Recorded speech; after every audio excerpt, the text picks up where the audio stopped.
The grand dream for a Formula One race through Adelaide streets began as a plan for one major event to celebrate South Australia's Jubilee in 1986.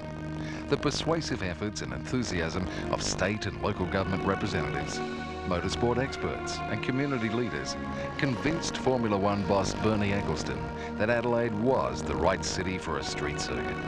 On November 3, 1985, the first Australian Grand Prix was held in Adelaide.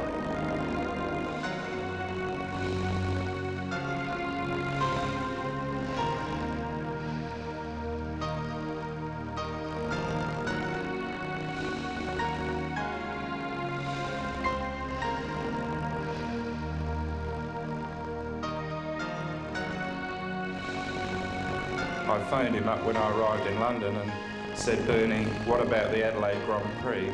And he said, you must be the only guy in Australia that doesn't know we're not interested. Where the hell is Adelaide? Where the hell is Adelaide? Is Adelaide? Formula One bosses didn't know where Adelaide was, and the locals didn't know what Formula One was all about. It didn't take them long to appreciate this noisy, sexy, expensive, and very exciting sport. Watch some excellent pit work. If only that chap would get out of the way. Boom. Soon Santa, Mansell, Rosberg and Lauder would become household names, and the Formula One circus would know exactly where Adelaide was. Rosberg comes up to win, and well organised the Australians. A truly marvellous race with lots of drama. I think the whole thing was just outstanding. Not my race, but the whole setup, the organisation. They deserve to have a good Grand Prix, and I think they had a good Grand Prix, and I don't know how good it's going to be when it gets better. You know, the general professionalism of the whole outfit, you know, made me very proud to be an Australian. Alan Jones and all Australians had much to be proud of. In the following years, the Australian Grand Prix would win dozens of awards. A high point was the coveted Fokker Trophy for Best Grand Prix of the Year, won 3 times in 11 years. This success rate has yet to be matched by any other circuit. There was plenty of other recognition too. Annually, the Grand Prix earned tourism, sporting, marketing, television and community awards in recognition of the event's place in Adelaide and South Australia. The Adelaide event was always more than a Formula One race. Unlike other circuits, Adelaide turned on a 4-day carnival, a celebration of the best of motorsport and entertainment. Celebrities like Fangio, the hero of Formula One, joined in the fun. The excitement and action in Adelaide became a fever. Everyone caught the bug. Have a look at the people here. All the Formula One drivers out enjoying this. The big V8s of Australia thunder down here on the streets of Adelaide as they come round this chicane area. And Nigel Mansell wins in Australia. 1994. On his 8th attempt, Britain's Nigel Mansell finally wins an Australian Grand Prix. A popular driver with the locals, his victory momentarily overshadows reality. Only one more Grand Prix in Adelaide. The year begins on a somber note. One race to go, and a number of key staff leave. The board promotes from within, and the team determined to make this the best ever. Whilst it might be the end of the road, it's for Grand Prix in South Australia. It's a very, very special time for us to be sitting here and planning what we have to do. This is the start of a big year, so let's get down to our session and make it all work. Thank you. First, a day-long seminar with board, management and support staff. This is where the blueprint for 1995 will be set. The advertising campaign is central to the promotion of the event. Television, an expensive option, must be targeted carefully. The balancing act between costs and maximum exposure is a delicate one. The overall campaign includes television, radio and press. The first big thing we will be doing, of course, is the ticket launch. That's an opportunity for us. I suppose it's the first Grand Prix function for the year, with sponsors, media and supporters in attendance. The ticket sales campaign includes preferential prices and bookings for early purchase patrons. When that closes, reserved and general admission tickets go on sale at the ticket launch. Today, tickets go on sale for the event throughout Australia. This year we celebrate the end of an era. the end of Adelaide's involvement with Formula One motorsport with an extended program lasting 2 weeks. At this moment, we have sold 55% of all our grandstand seating available. Now, this is not to say that we will rest easy. This event will be the event which others have to match. To gain the most mileage for the last Grand Prix year. All in all, 1995 is shaping up to be the best of the best, the grand finale in Adelaide. Ladies and gentlemen, it gives me the greatest of pleasure to officially launch the sale of tickets for the EDS 1995 Australian Formula One Grand Prix. Today, the new poster is unveiled. The commemorative credit card style ticket is released, and the core of the advertising campaign, the television commercial, is on show.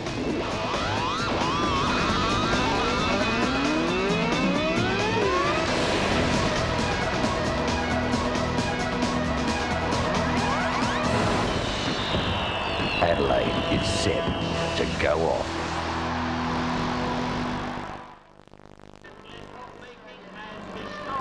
Another public function is held at the same time. A display in Rundle Mall is a focus for public attention. Send out the message. The grand finale Grand Prix is on its way.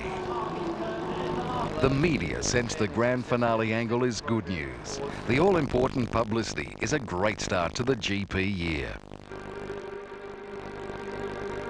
Formula One racing is exciting but dangerous. 12 months after the death of Brazilian Ayrton Senna, a memorial service at the Senna chicane, staged in response to public demand. His death has devastated his fans. In the name of the Father, and of the Son, and the Holy Spirit, Amen. Our Father, who art in heaven, hallowed be thy name. On May 5 last year, we stood at the start-finish line on pit straight where Ayrton Senna won his last Grand Prix. Thousands of people, most of whom had never met him, felt the need to mourn his death and pay homage to his memory.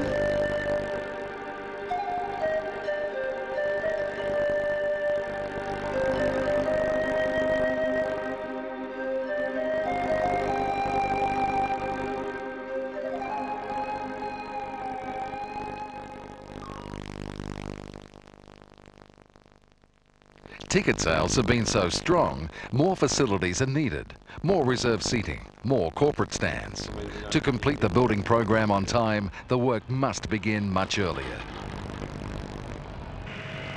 Running 21 metres that way. It's not just ticket sales which are booming. The cynics were wrong. The corporate response is very strong. Last year's 14,000 corporate client base looks set to be increased. Corporate clients can spend from around $500 each with a cash bar to almost $2,000 for the lap of luxury. Whatever their level of investment and need, they will have quality facilities. The marketing staff pride themselves on delivering a premium service, which includes options for travel packages, touring, transport and accommodation bookings. A little bit to try and open up the view lines down pit straight and down through to the chicane. The most important promotion for the year is the major launch to be held in late August. Even hang them from the ceiling in those sort of 3 sweeps. Yeah, perhaps we could do something around the car and the driveway area. In this area where the piano is, doing the piano somewhere else. I can get a car in. Planning for this is a major undertaking. Experts are hired to assist in the entire production, including set construction, presentation, displays, lighting, sound, and all the other elements of a full-scale launch. And I imagine wouldn't hurt to have EDS perhaps? EDS is our promotional vehicle for launches and as I said, shopping centre displays, just to ensure that the celebrity race is one of the most popular races at the event, with sporting and show business stars, media personalities and celebrities taking to the track. Half of the car looking like this, and the other half looking like that. Or, there are two sponsors, Telstra, Australia's national telecommunications company, and South Australia's Tourism Commission, using the sensational Adelaide banner. Both are keen to maximise their signage opportunities. Because of course our first launch is on the 22nd of August, and we need to ensure that we have vehicles dressed for that launch. So therefore it's up to the Grand Prix office to ensure equal billing. We're going to take the one car now for the launches. There are still points to be won, but the deadline is set and sponsors will compromise on signage. The next step is to paint the cars for sponsor approval.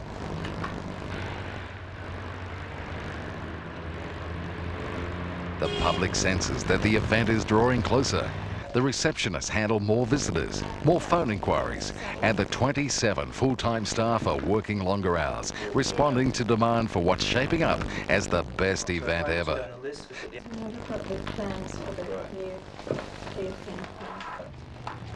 Ticket sales continue to climb, and commercial manager Rob Paik has responsibility for all ticketing requirements. The ticketing is probably our biggest area of income, and it's my I look after the reviewing the ticket sales each year, working out a build program for next year on the basis of what we expect to sell. Talk to the engineers of how we're going to categorise stands, where we're going to build them, and whether we're going to cut stands out from one year to the next. Of course, this year has been a fantastic year, so the main problem has been finding positions to put stands and going back to the engineers and saying, look, we need 6 more stands here. For example, this year we've, in the hairpin area alone, last year we had 2 stands catering for about 3,000 people. This year we're building 5 stands to cater for around 3,000 more people. Pit Straight stand this year it's been extended to cater for another 2,000 people. So in just hairpin and Pit Straight alone we're catering for 6,000 more people than what we catered for last year. Obviously when you run an event of this magnitude, there's only a certain number of beds in Adelaide, and that's always been a concern for our organisation, and very early years we set up an accommodation unit to overcome that interest, overcome that problem. Today I can actually offer you, looking at our board here, we have the Barossa Motor Lodge at Tanunda, a room there containing a double and a single bed, $122 a night, and that's 86 kilometres approximately north of the city. Going down the list, we've got the Adelaide International Motel 5 being held for corporate. Accommodation is a 12-month full-time operation for 3 staff, with a 4th member joining for the final 5 months. Oh, basically the rooms that are on the board, they're pretty indicative that most everything's sold out. As you can see from those ones there as alternatives, we don't actually take those on, we simply use those as a referral. They've got about 2,100 rooms at this exact point in time that we've actually locked into. We buy them. We actually go up cash up front, January, February, door knocking, getting those rooms. So they're ours, they're our responsibility, our risk. But it's the only way we can get the rooms for the assorted teams, managers, sponsors, corporate patrons. Not to mention the general public, they're coming in too. To assist more the general public, we've got the bed and breakfast accommodation, which is a homestay program. We've got home leasing, which is where you can rent out your entire house. We've got hospitals, Royal Adelaide Hospital, monasteries. We've got St Francis Xavier Seminary, the St Paul's Catholic Retreat. We have had the Julia Farr Centre. We work in about an 85-kilometre radius. So we actually go out and buy those rooms. They're ours. When people come back year after year, it's a good giggle. Once you talk them into the idea, whether it's a hospital or a homestay, they all want to stay at the Hyatt or the Hilton. Well, they just can't. The rooms aren't there. I suppose it's a bit of a fun aspect if you get booked into a hospital or. It's great. The first question people ask, are the nurses still there? It's always a good fun giggle, but it's good, clean, comfortable accommodation. We'll guarantee everyone a bed to sleep in, and that's what it all breaks down to. It might not be their original choice, but we'll get them somewhere to sleep. That's what we're here for. Right, I'll send you a 7-day invoice. The marketing team has been together for a number of years. Corporate sales are a major source of Grand Prix income, and their goals are to break their $6.5 million sales record set in 1994, while maintaining their reputation for high standards of service. 65 tickets available there. So Proofreading the GP News. This is a popular free newsletter, 50,000 issues 5 times a year. Its distribution extends to Grand Prix patrons, sponsors, and even Australia's embassies and travel centres around the world. Dale Sinclair, media and PR manager, produces the GP News in-house, with contributions from Formula One experts. This issue must meet the deadline. It's to be included in the media and information kits for the major launch. Stories include the latest sponsorships, updates on Formula One news, and confirmed entertainment. The final issue, just 1 month before the event, will be an insert in the Saturday issue of the Advertiser newspaper. More than 300,000 copies promoting the event and hopefully attracting more patrons. The big news for the launch issue is that the after-race concert artist is confirmed. One of the hottest acts in the world, Bon Jovi, will be trackside on Sunday night. The after-race concert is a big ticket item. Special events manager Brian Gleason has pulled off a coup with Bon Jovi, but he has to deliver on the band's requirements. Brian's specialist knowledge of show business and artist management is vital. He will deal with issues such as security, catering, dressing rooms, lighting and sound systems. 300 people will be involved in the concert centre. The stage itself will cost $100,000 to construct, with 150 tonnes of equipment delivered in 16 semi-trailers. This preliminary inspection with Bon Jovi's Australian promoter is very early days. It's riveted stainless steel. The Grand Prix Ball is the social function of the event. It's an expensive night out, $360 per person. However, excellence is the goal, and nothing but the best will do. First of all, I don't know whether you saw this last time, Sam. Husband and wife team Phil and Vicky Stewart have been hired to coordinate the entire evening, from the all-South Australian menu to the grand finale decorations and total entertainment extravaganza. The social events are not confined to the glitz and glamour of a ball.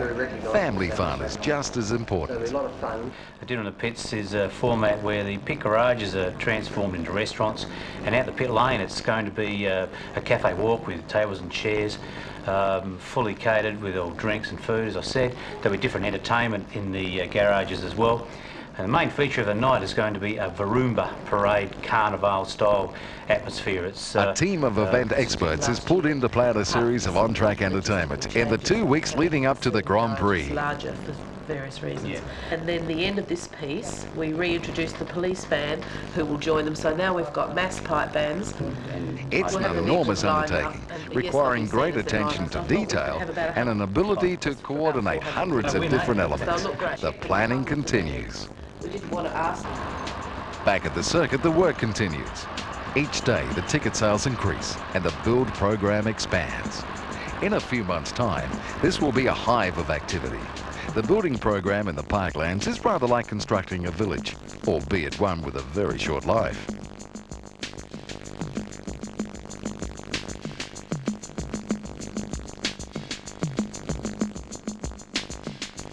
Balderstone Hornibrook have the contractor's works manager.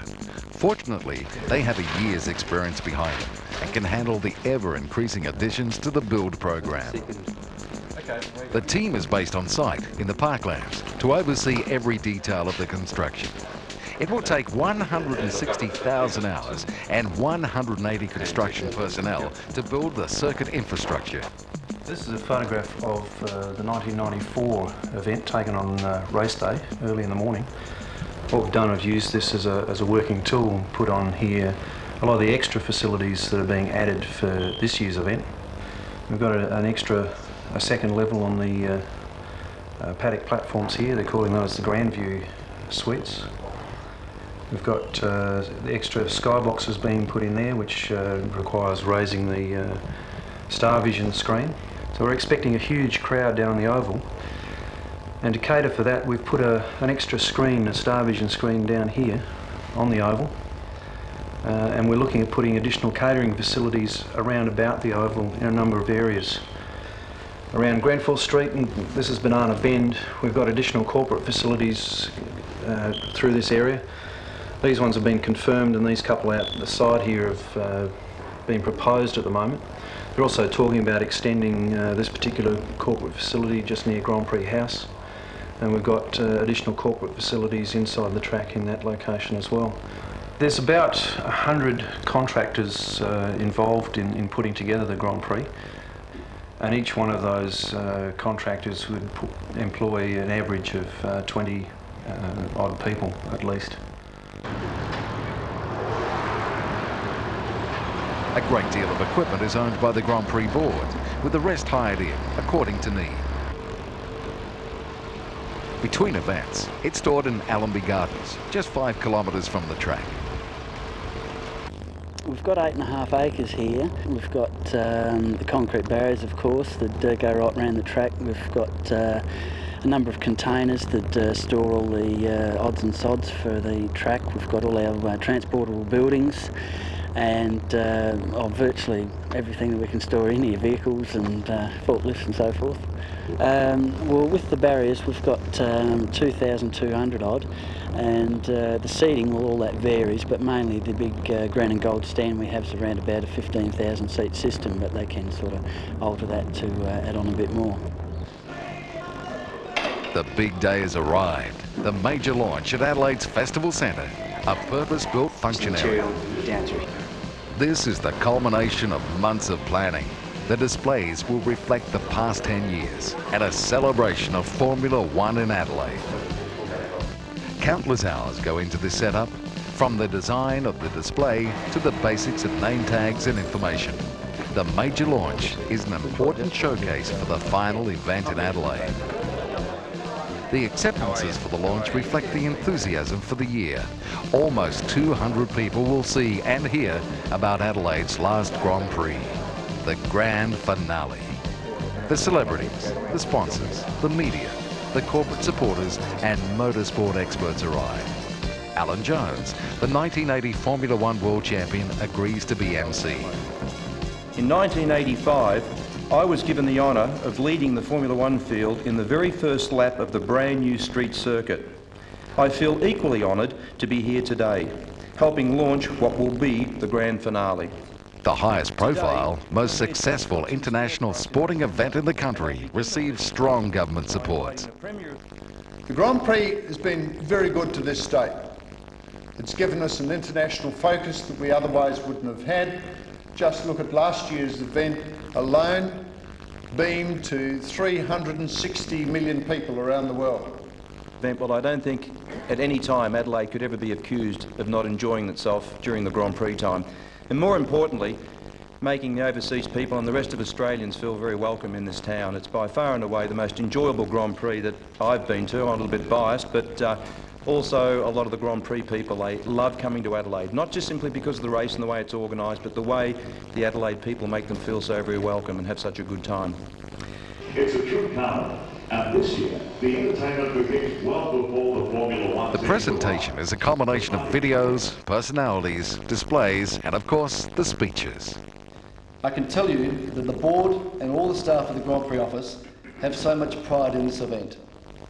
At the beginning of the year, we met and the commitment was made that the final Grand Prix in Adelaide would be the best event we had ever staged.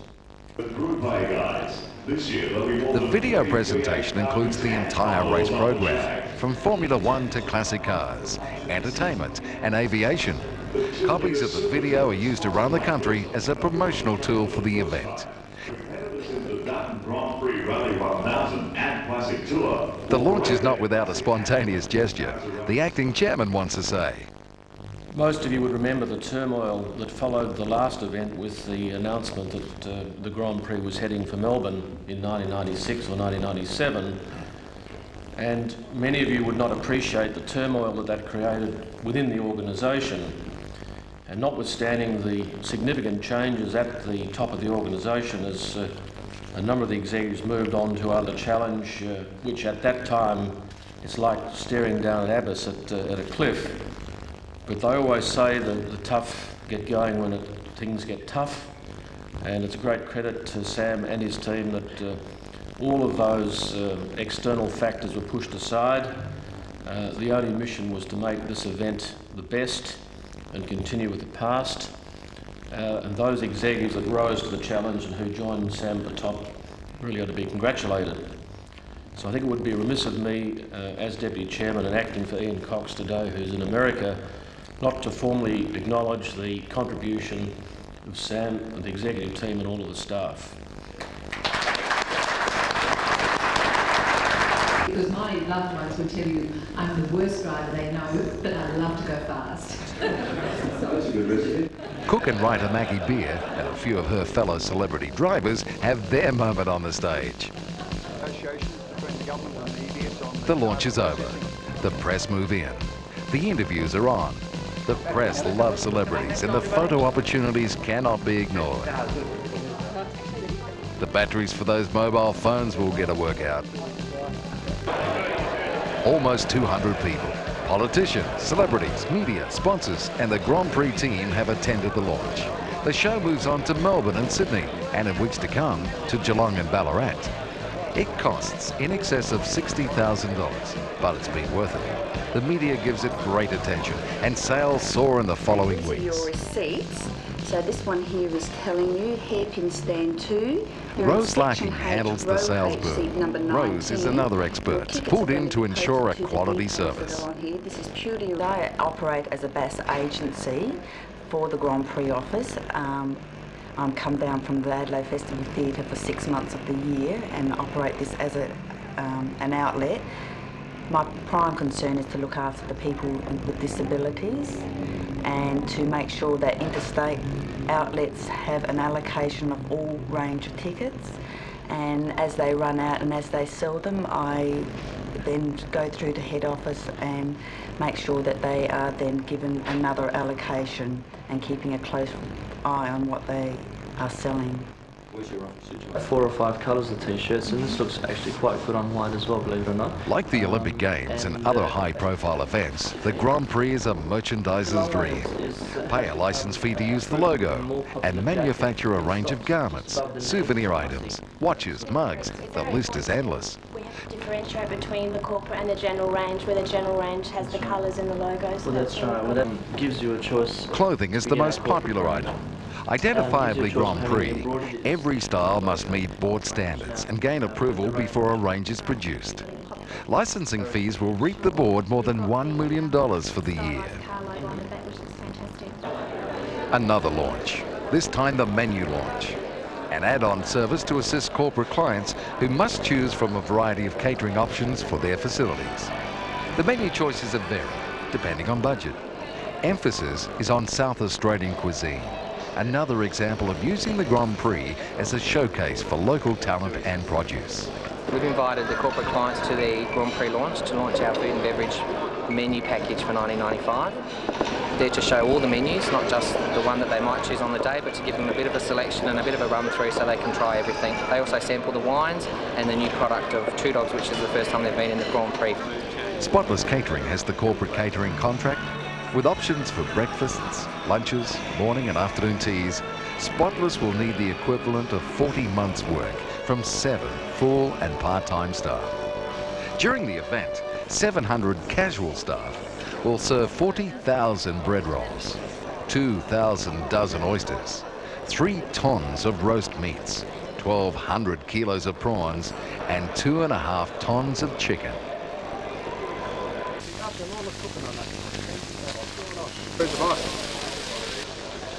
Meanwhile, back at the circuit, a menu of a different kind. Work stops for Balderstone's barbecue for contractors. Just a starlight barbecue for the men on site. Just give them a taste of things to come. Just an appreciation of what they've done so far and what they've done last year. Have one to kick it off, one halfway through, and then one when we finish. Yes, we're going very well at the moment. We need to be a bit ahead because we've got a lot extra to build this year, so yeah, we're going very well at the moment. The really tall people, if you'd go onto the back stand. Now you can keep your sunnies off, but we'll eventually move them. It's the star photograph to feature in the grand finale official Formula One program, the class of '95. This group has already proved itself capable of staging successfully one of the most demanding events in the world. But today, they're a photographer's nightmare, as boisterous and disorganized as excited schoolchildren.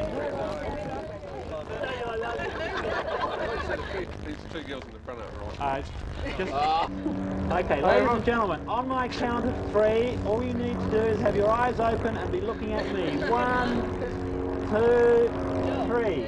Excellent.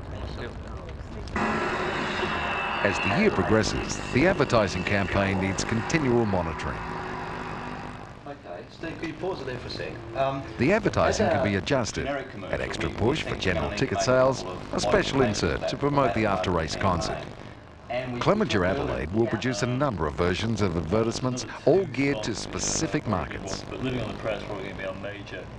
Even just The basic building program has developed to the point where the operations team must be on site. The team is responsible for the entire dressing and servicing of the circuit. We're going over to the track today for the next 5 months. You take all of your office? Everything. I leave nothing behind. All our records are now here. Hard work? Got a bit of a sweat up. Every marquee, public toilet, mobile phone, every golf buggy is booked here. Power, plumbing, flooring, flowers and foliage, all controlled through their state-of-the-art computer program, EMAC. The signage on the celebrity cars is ready for the sponsors' approval. Will they like it? Joint one, yeah. Fabulous. That's the big problem. We can't split our word mark. Science Incorporated has the signage contract, and boss Terry Slattery is on hand to make changes and adjustments. This year the celebrity cars will be ex-police cars. The first 3 have been prepared for the track. We have 20 more to pick up. We select the vehicles as the police department delivers them back to the salvage area. We pick the best ones. They are collected by a mechanical services group who have a good look to make sure that we've got no problems with the cars. They're then scrutinied by CAMs, service and mechanical repairs done, decorations put on, roll bars, the harnesses. It's a production line that will run for the next 10 or 11 weeks, I guess. We're hopefully getting half a dozen a week done. If that happens, we're done in 4 or 5 weeks from now. If we get any snags, it take us twice as long as that. The very rationale for holding this session today. Board member Jeff Whitbread chairs the risk management meeting, called to ensure that all safety issues are covered. With the biggest race program ever staged and probably record crowds, nothing can be left to chance. How very well we put this event on. But with the interest in this event, and there's a heck of a lot of interest as explained by the ticket sales, and Sam just put some figures in front of me then that were quite mind-blowing, but with that demand generates risk. The composite drawings in the large format here, which people can view, I guess, later on, it's a bit hard to see them from where you're sitting. Every aspect of the event, including the need for additional structures, increased motorsport and aviation program, entertainment and even traffic control are assessed and given a risk rating for future action. As the circuit starts to take shape, the build program moves out to the streets. The first of 27 kilometres of fencing around the circuit goes up, lanes close, and the local community feels the first impact of the event. Enter Community Relations Officer Jane McDonough. Community relations is basically designed to look after the community as a whole, of course, because this event affects most of the people in Adelaide in some way, whether it be road restrictions, traffic controls, because we actually have a pocket of people that live and work inside the circuit, and so their access is virtually over the overpass if they choose to leave during the 4 days, or so they are actually inside our circuit, not actually on the outside. The ones right on the circuit have fences put up in front of them. They lose their vehicular access, so I have to find car parking facilities for them for a week. They all have to have security keys for the 5 days of the event as such, so that they can get in and out of their own properties 24 hours a day without security problems. Basically, they are very, very understanding and cooperative. Most of them adore it now. Jane and assistant Judy Mack are based on site. When the phones stop, they pack kits for local residents, including appropriate passes, permits and the community newsletters. Consultation and communication are the key to harmony with residents. The works program remains on schedule. The contractors are coping with the ever-expanding build program for more grandstands and more corporate facilities. Once the event is over, $10 million worth of Grand Prix assets will be sold to the Melbourne Grand Prix Corporation. It will be a massive undertaking with 10,000 tonnes of equipment to be counted, loaded on 679 trucks and transported within a 6-week time frame. It will be one of the largest logistical movements of equipment in Australia. The pit building, the heart of Formula One. This is where the mechanics work on the cars, The team managers set up office and deal with their drivers and sponsors. And the multi-million-dollar business of Formula One rolls on. On the top floors of racing administration, premium corporate facilities, and behind them, the media centre.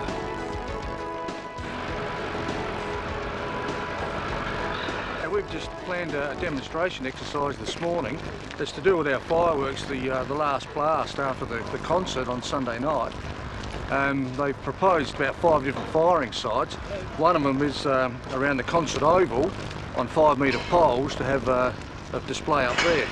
The concerns are the ash fallout from the fireworks. So we've organised a demonstration with all the emergency response people to either sign off on it or say it's a no-go. So that's going to take place very shortly.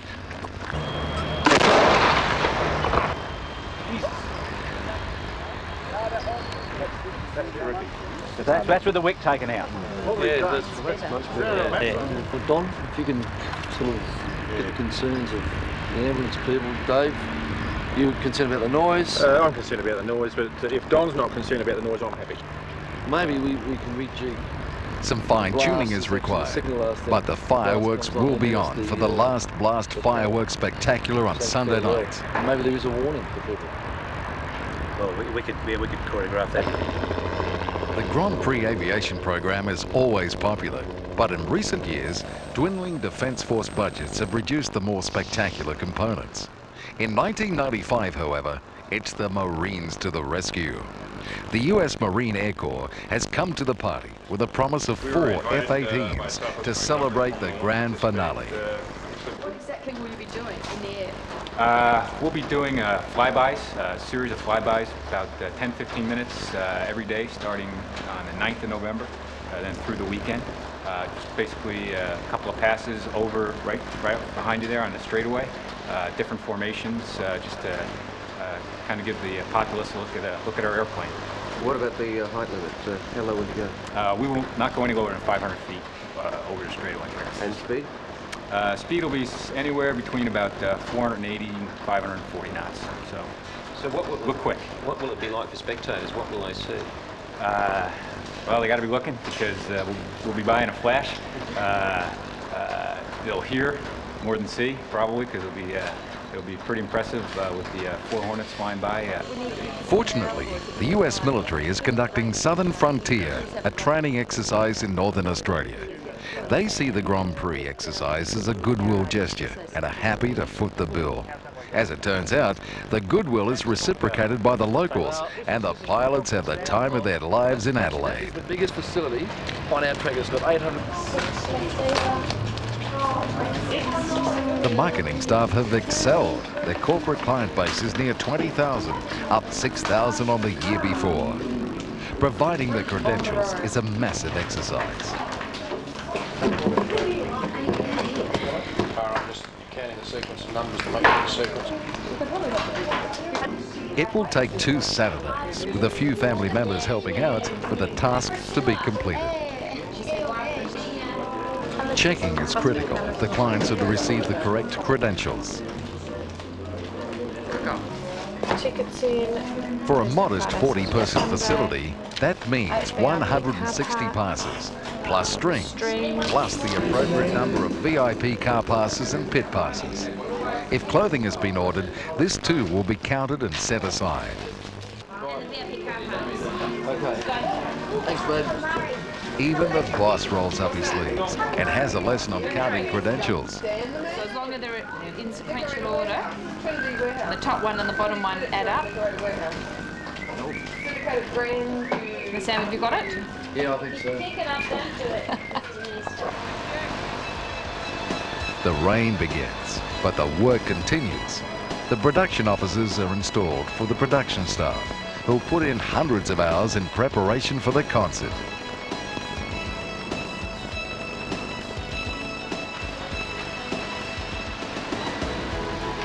The extended build program includes a new corporate facility, the Skyline Suites. 15 metres above ground level, it requires a massive construction. Ticket sales are so strong, 3 additional stands must be built at the hairpin alone.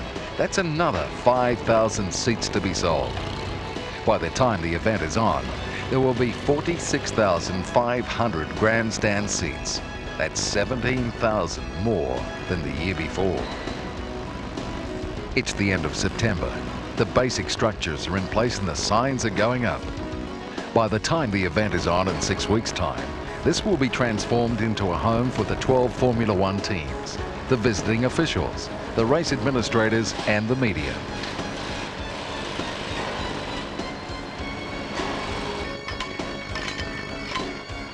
Work continues within the parklands, but soon some of the 2,206 concrete barriers used at the event will be lining the streets and stands constructed behind them.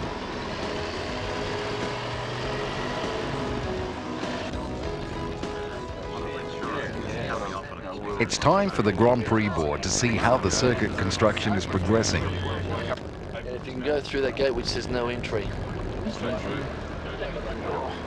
Evening, gentlemen. How are you? How you doing? The works managers conduct the bus tour.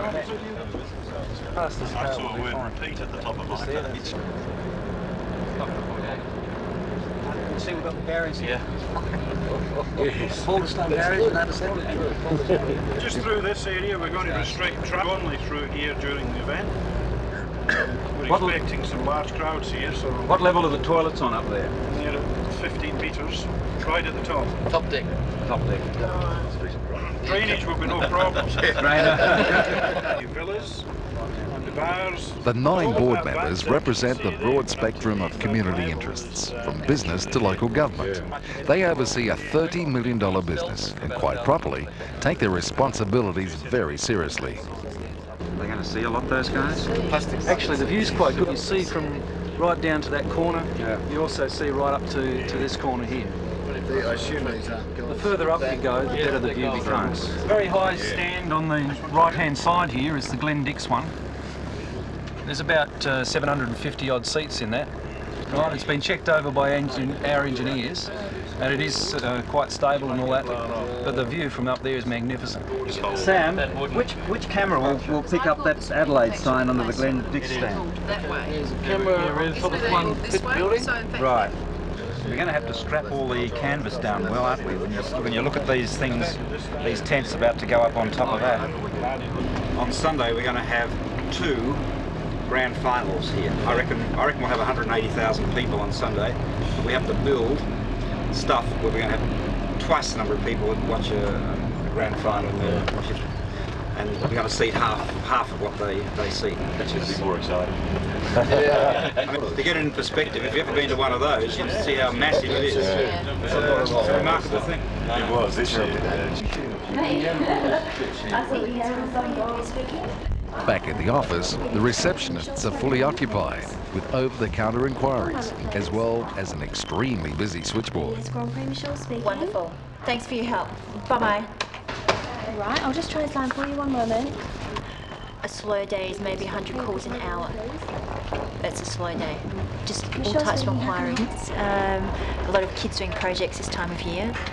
Basically people wanting to do, know about the Grand Prix, ticket prices, when are the dates, what will be happening at the Grand Prix, especially our extended program. We're getting a lot of phone calls about what will be happening with that. I'll ask him for his Their bus tour completed, the board gathers for their final meeting before the event. Only 2 weeks to go. Each Grand Prix manager will make a final presentation.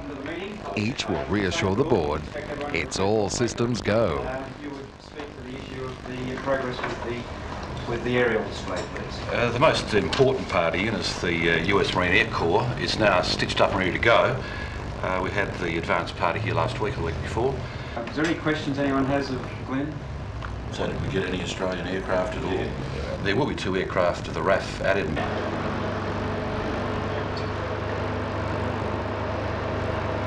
A 22-ton super screen is installed, this one above the pits.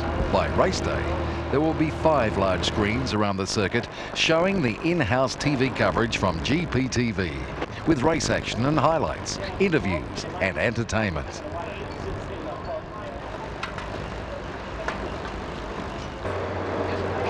In the pits, Grand Prix staff are setting up for the first function of the extended program of entertainment. Tomorrow night, it's the dinner in the pits.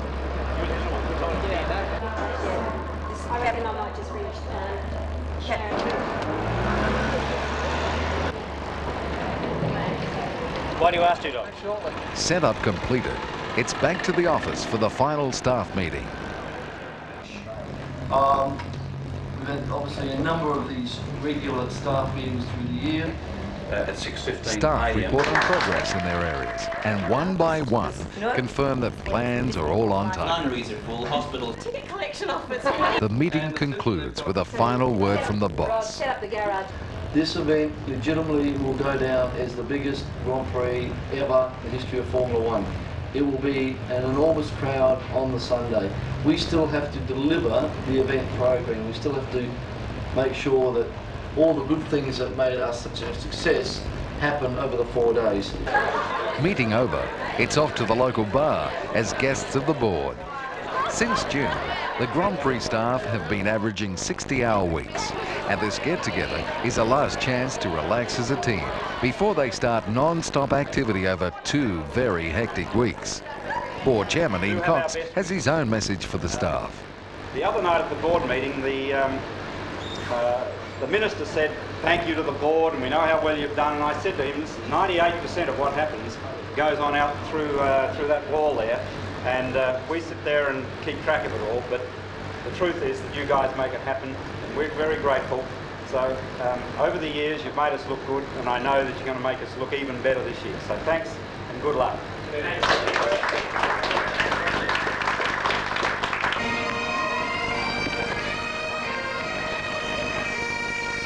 While staff continue to celebrate, the performers turn up to tune up at mass rehearsals for the dinner in the pits on Saturday night. Tomorrow night, they'll be back in all their finery for their last Grand Prix appearance.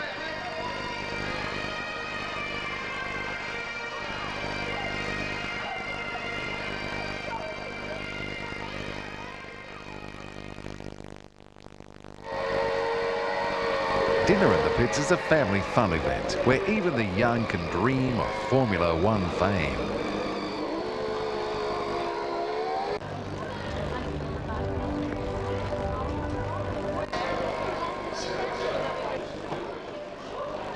Displays, ticket information, food, and plenty of Grand Prix memorabilia.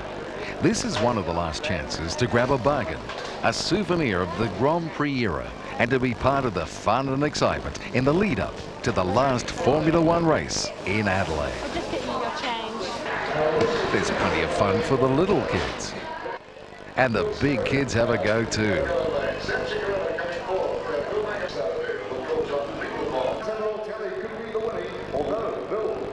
The Scale Electric slot car competition is a sideshow before the Varumpa parade down Pit Straight. The band of the South Australian Police, the Barossa and Tanunda Pipes and Drums, several city bands, the South Australian Drill Team and the South Australian Marching Association are all part of the entertainment. The band sets the mood for the 25,000 people who fill the Pit Straight stands. Tonight, they'll see F1 highlights on the giant screen, defence vehicles, more than 200 classic and vintage vehicles, and they'll enjoy music from some of South Australia's finest musicians.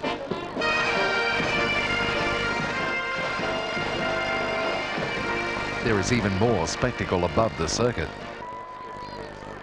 A stunning display from crack parachutists.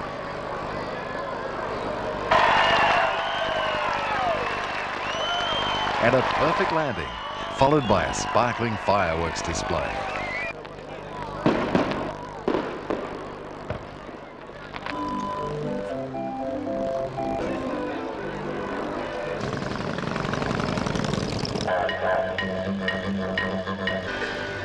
Next day, there's more activity.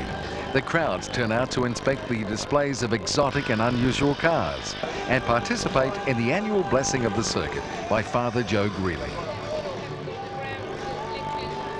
Mighty God, the Father, the Son, the Holy Spirit come down upon all of you present. I speak to those 2 weeks from today we will be having the racing. Thank you very much. That's a pretty good day.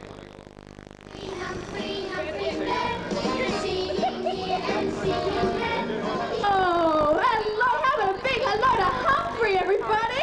Hello. This is a real family fun day. There's plenty to keep the kids entertained while the adults get ready for the Japanese Grand Prix telecast. Yes, thank you very much, Kim. It is, of course, the Channel 9 City of Adelaide Japanese Grand Prix Family Fun. Social Adelaide is certainly an happy. Sam, thank you very much. The first weekend of the extended program is a huge success, with more than 30,000 people packing the pits and the grandstand. The Australian Grand Prix is only 2 weeks away, and the excitement about the grand finale is growing. Dawn, 3 days later. The first of 3 giant freighters arrive from Japan. It's a very early start, but Grand Prix staff and media are there to welcome the arrival of millions of dollars worth of Formula One cars and equipment.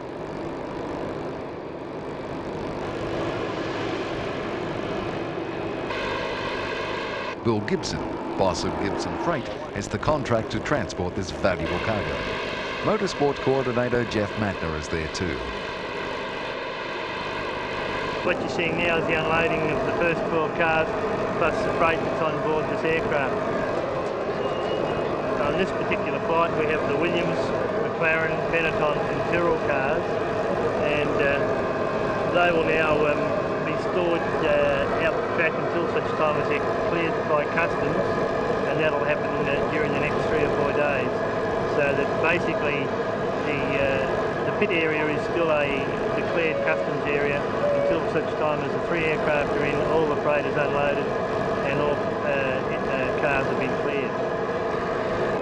Each of the charters has about 85 tonnes of cars and support equipment with it. In addition to that, there's another 40 tonnes of freight in Sydney at the moment that's come via scheduled services, and it will move down here via trucks. We have also in Melbourne about 20 tonnes of fuel which has come in on scheduled freighter services, as fuel can't be carried on passenger aircraft, so it's coming to Melbourne on freighter services, and will be trucked over here when the fuel dump is open at the circuit also. There's about 25 semi-trailer loads for each freighter aircraft, so within about 6 hours of the aircraft landing, everything is in the pit bays, and effectively the race could take place as far as we're concerned. The Gibson Freight team work around the clock unloading the equipment.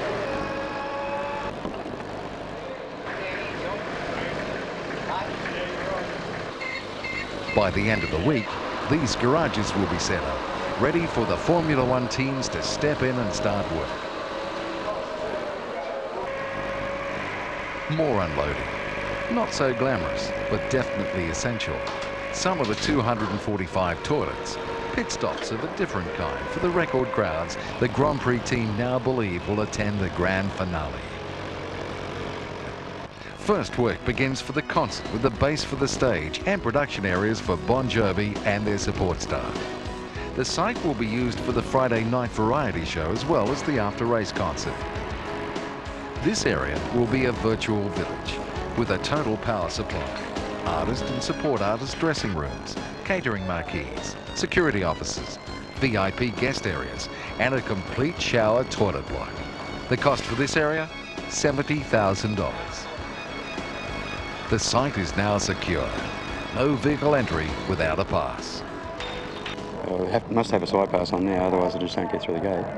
And must be here on legitimate business. Nobody coming in with cameras and so forth. Anyone wants to come in and film anything or photograph anything has to go to the site office, Alderson site office, and get permission to do so.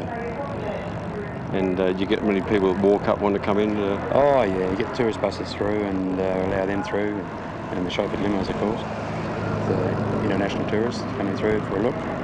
They just go through, drive back out again. Nobody's allowed off the buses, of course.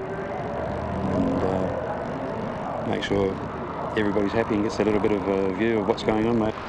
With millions of dollars in assets on site and huge crowds expected, security is an important aspect of event management. New signs are painted and old work is given a facelift. Thousands of litres of paint will be used before race day. The Grand Prix office sets great store by its presentation of the track. On a temporary circuit, thousands of plants and 15 tonnes of bark chips are the ideal means of dressing the circuit. And you've got your golden canes, your happy plants, umbrellas, majestics, with your 10 blue petunias go out the front. Lee Predijon explains just what is required. Around about, I'd say 9 to 10,000 units of plants, and that's probably divided into green life, shrubs, colour, roses and floristry. We have a plant compound on track just out by Halifax Street. We build a nursery on track, which is around about 40 metres by 40 metres, and that's where we house all our green plants, and then we bring in our colour as we need it, and our floristry is actually done on track probably about 3 days before the event starts. Up on the winner's podium, the carpet goes down. And on the track, the specialist timing equipment for Formula One racing is installed. Official starter Glenn Dix works tirelessly behind the scenes. Today he's wielding a broom instead of his checkered flag. More cars arrive. The circuit is really coming together.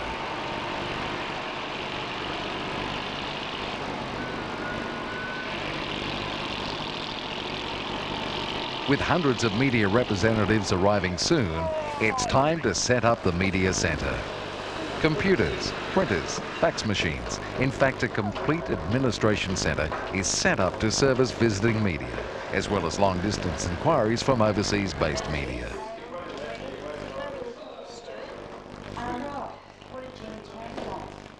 Dale Sinclair will issue Grand Prix office press releases and conduct scores of media interviews during the next fortnight. What's all this? Is this your home for the next week? Is it? My home for the next week, 10 days or something. I've got my own standalone printer because I'm too far away for the other printer, which is wonderful. You don't reach anymore. I don't reach anymore, so I've got everything set up for myself, so I can type releases and give them to Lindy.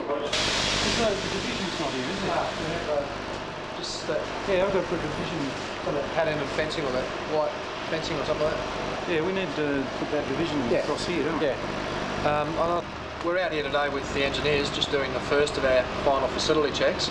Just going through the different areas, different facilities and suites, making sure that the correct amount of furniture is there, that it's in the presentable condition that we would require it to be.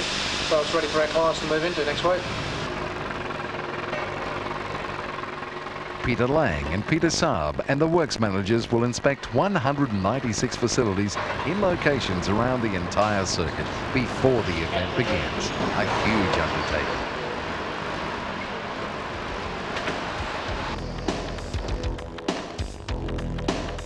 The last cars arrive and the teams are about to move into their garages.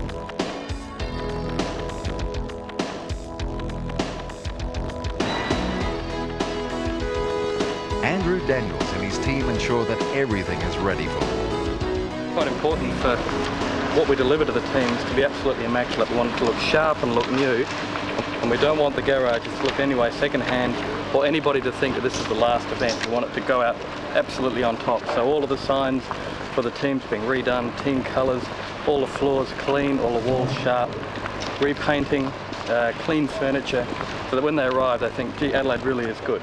They actually arrived in town the other day and a lot of the teams said a lot of really good things about us, and it would have been, if they come and see dirty furniture and grubby floors and dirty walls, it really presents a bad image.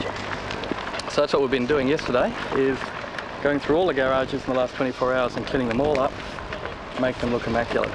Are you happy with this now? Yeah. The way it looks? Yeah. The way it's come up. Putting in the presentation, right? Yeah, well, we've got our own pattern now. But the other stuff will be rather personal. But I'm sourcing this out. Okay. Good. Cheers. See you later. It is this attention to detail and pride in presentation which has made the Adelaide circuit so popular with the teams. These gigantic structures could be part of a major building project. They are the towers for the Bon Jovi concert stage, a good indication of the scale of the concert site. Another family day, a bike ride around the Grand Prix circuit. With more than 10,000 riders joining in, safety is an issue. The official cars at the head of the field are there to control the speed. This is a bike ride, not a race.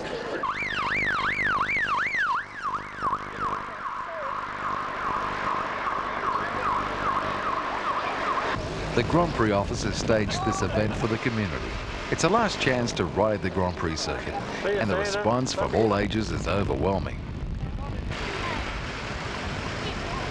We have found lost little Kate. You jump in there, Glenn put your seatbelt on. Bringing her round to turn 11. Put your seatbelt on and away we go. The parents will be to pick her up. Here we go, Kate.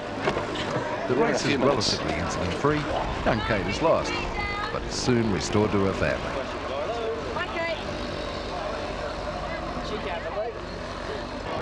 Next day, it's pooches on parade. The plan is to break the world record for a canine Grand Prix. With 3,400 dogs plus their devoted owners and admirers, the record is easily smashed. Official starter Glenn Dix flags off an amazing array of entrants. Waterholes and pit stops are all part of the service. Costumes for docile pets are the fashion, and it seems the Grand Prix theme is an inspiration for the imagination. What did you think of that? I got a bit excited. I enjoyed that. The dogs depart, and the open day begins with more merchandise, more bands, and a real highlight: Formula One demonstrations down pit straight.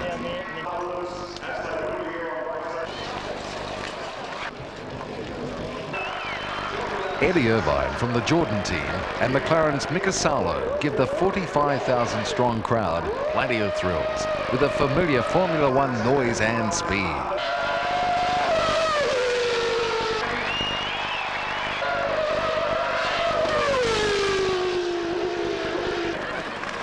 Now it's the mechanics' turn. They strut their stuff with a tyre-changing competition.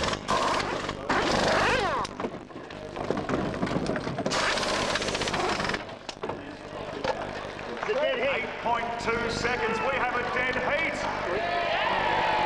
Hi, Alex. How are you? Not too bad. See you? We'd like to do the interviews now. You're coming over? Yeah, The drivers prepare for an interview, but the enthusiastic crowd pours onto the track to get close to their heroes. The first official event leading into the Grand Prix is the Dutton Grand Prix Rally for 340 classic and collectible cars. This event has become so popular, a second, less competitive classic tour has been introduced. This year's record field includes Ross Adler, Grand Prix Deputy Chairman, and a rally regular. This is rally director John Blandon's brainchild, and has a reputation as one of the best rallies in the world, attracting international competitors as well as homegrown enthusiasts. This year the rally operation was much smoother than it has been in the past. Our team of 115 to 120 officials, they've got so much experience now that it comes naturally to them. It's a marvellous team, a great bunch of people, and they're enthusiasts, and it's great to have them along. The rally is a combination of relaxed touring, competition and navigational exercises. Morning, boys.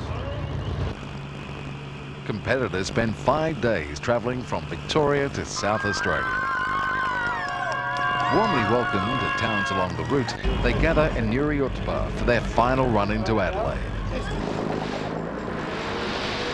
It's Wednesday, the roads are closed, and final touches are made before racing begins tomorrow.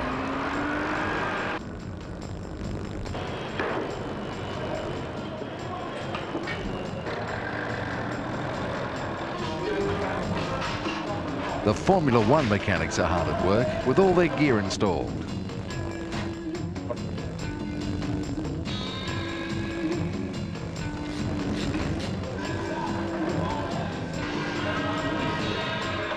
Meanwhile, the support race teams with their vehicles and equipment set up in the support paddock. It's the largest support race program ever staged, with Formula Ford, Group A, Formula Brabham, Super Tourers, Porsche and Group N historic touring cars.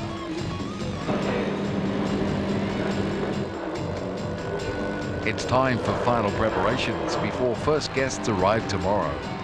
Almost 3 kilometres of artificial grass and carpet must be cleaned.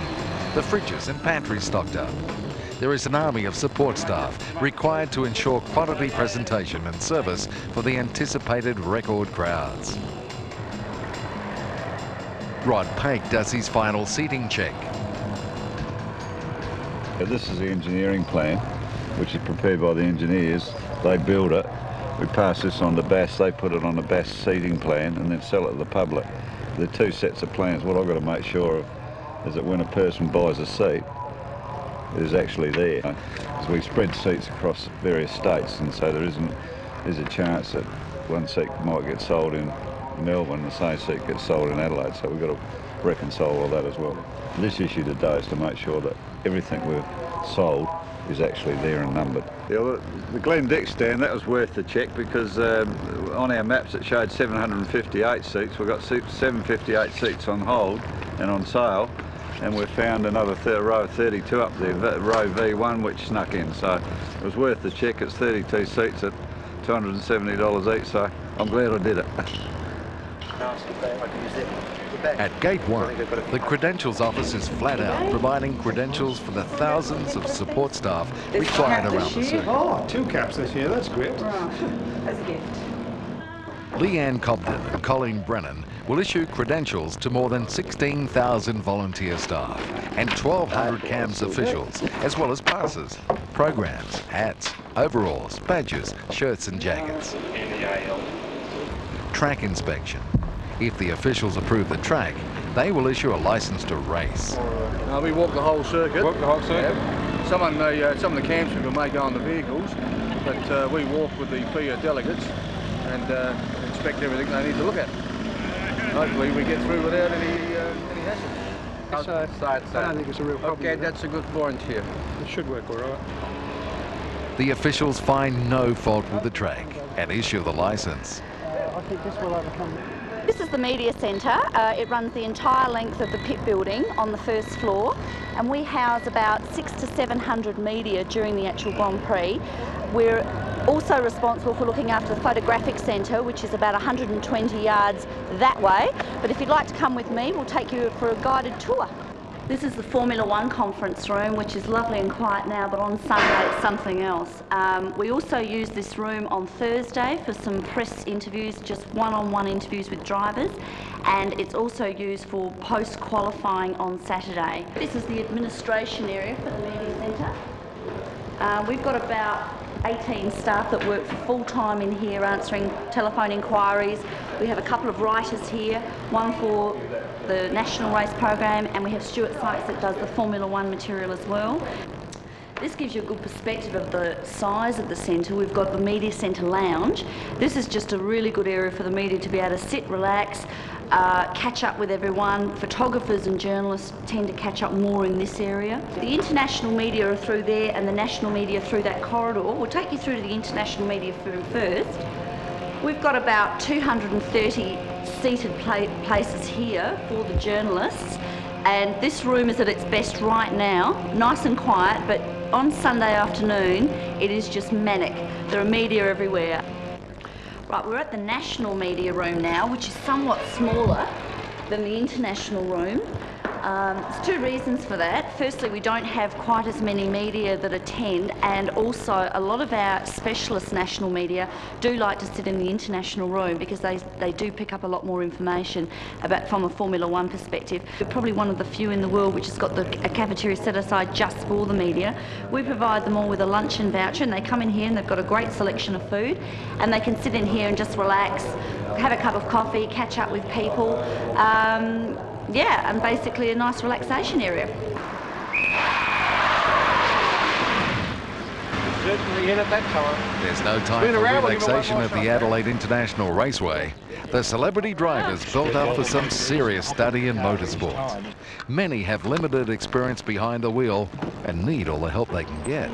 What we want to do is get you to stop the motor car. The celebrities have expert tuition from Drive Safe Australia instructors. They will assess the driver's abilities, and based on that assessment, the instructors decide the order on the grid.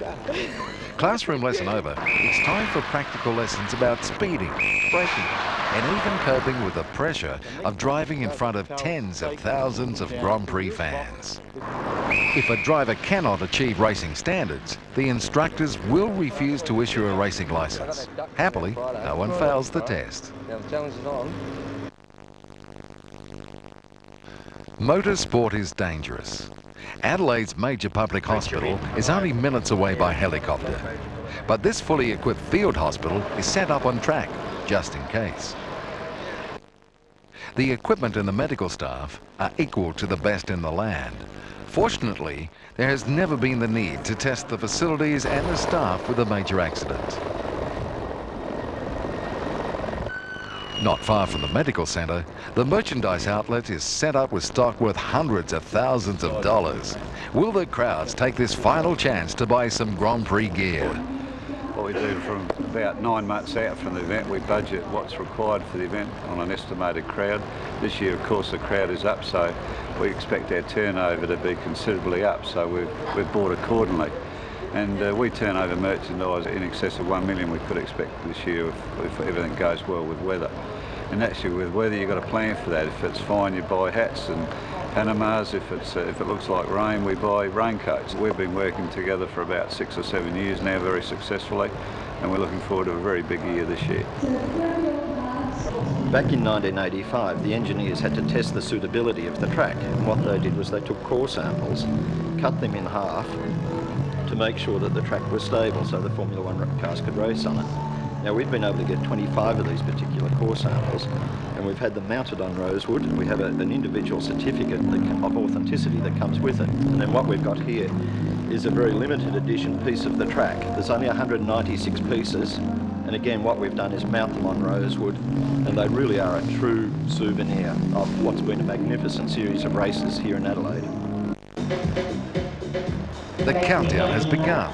Rehearsals, checks, more checks, a final briefing for the media centre staff. We've got to pay tribute to our veterans, Rob Van Leeuwen, who've been here since day one.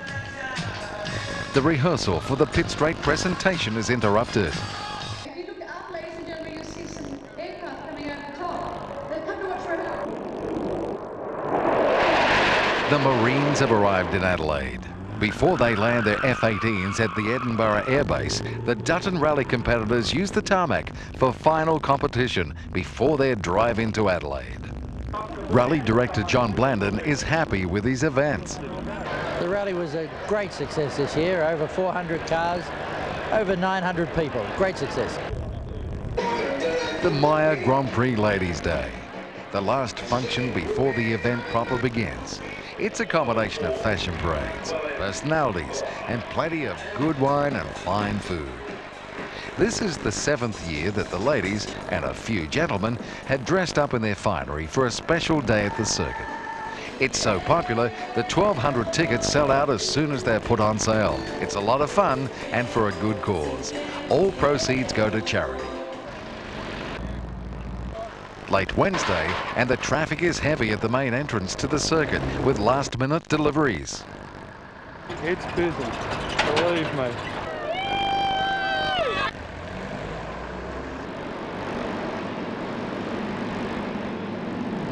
Wednesday evening, time for the chairman's cocktail party.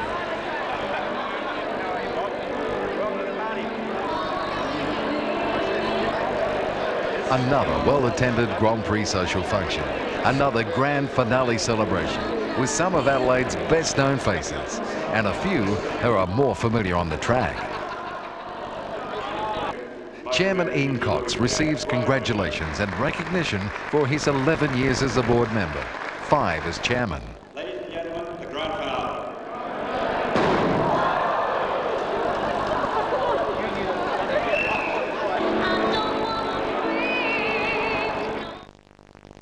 It doesn't seem 11 years since we were first here, and the weather's just the same now as it was then. It's the most relaxed, most fun, most charming Grand Prix. This whole 11 years, let me include this because we've started this weekend, has been extraordinary. Adelaide definitely knows how to do it. We've had some tremendous moments. I have to say my highlight of the whole time was that 1986 tyre burst on the Jack Brabham Straight. Hey, look at that! Colossally, that's Mansell! Murray Walker getting more excited here than I've ever heard him anywhere else. Spin, spin, spin, I remember him shouting. Spin, spin, spin! The Grand Prix in Adelaide was ideal. Adelaide have put on the best organised Grand Prix. I can't think of a better organised Grand Prix anywhere in the world. It's been a great event, and I'm sure this one is going to be just the same. So, Adelaide, thank you for having us.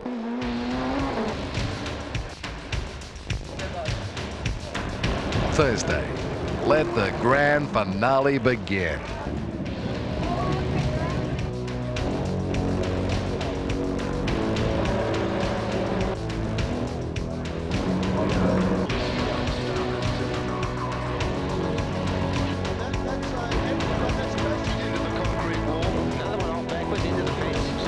Record number of entries. We've got over 280 vehicles or racing vehicles in the support paddock area, which is an all-time record for this track. And we've extended the support paddock area to make sure we can do that. And also this particular category we're looking at here now, the Formula Holders. This is a record number of entries for them. We've never had 26 cars on the grid in Australia ever before. Way through, Jeff Ball takes off. Outright. More problem. The mobile and in fact has spun as a... The 5 giant screens and more than 800 television sets in surface areas and corporate facilities are receiving the Grand Prix's own closed-circuit television coverage. Producer Des Flavel has worked for months for this production. He has a team of 80 production and technical crew. Over the 4 days, they will telecast more than 50 hours of racing action, interviews and highlight packages. It's an enormous undertaking and an innovation since copied at other motorsport events. Displays of the exotic and classic are a feature of Adelaide's event. This year's theme is the MG. This is one of the finest collections of MG racing models ever presented. The Grand Prix Motor Museum highlights the MGTC Special. These are the cars that really started Australians in racing in the post-war era. They bring back many memories for car and racing enthusiasts. Not all the cars are history. There's an impressive array of vehicles billed as the cars of your dreams. Dream on. Back in the Formula One paddock, it's time for the teams to settle their accounts for accommodation and other services they've booked through the Grand Prix office. You're the only people in the world, the only Grand Prix in the world that make this little fantastic. Especially I've got to collect money from about 14 teams in total. Minute by minute. Terrific.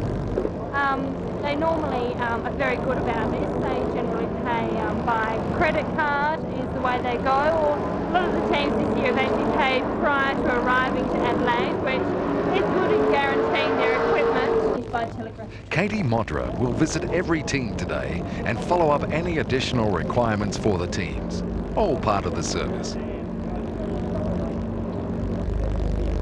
It's not a race day for the Formula One drivers, but they're busy with fans and media obligations.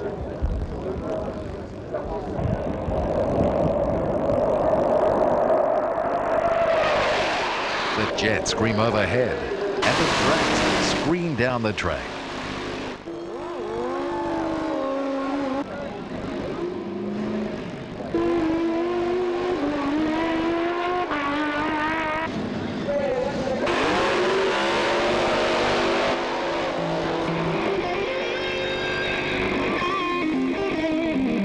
Over at the concert site, rehearsals begin for the Friday night variety show.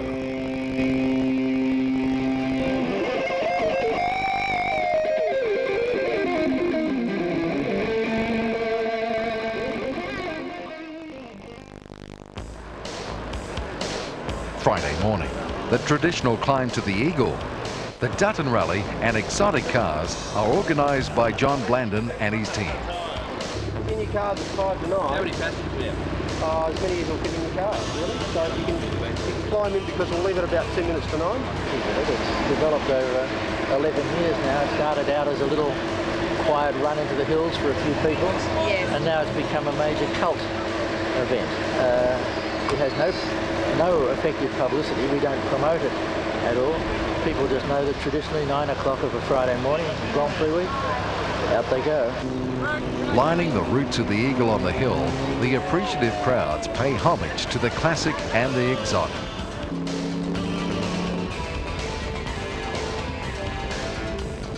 There's no room left at the Eagle on the Hill. Hundreds of cars and thousands of people admiring the finest of the automotive craft.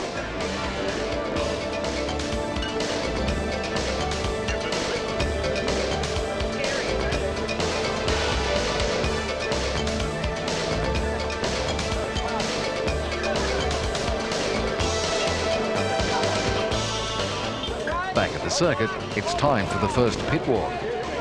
What I'll do is a security check first, and then I'll let them through. They'll come through in their hordes.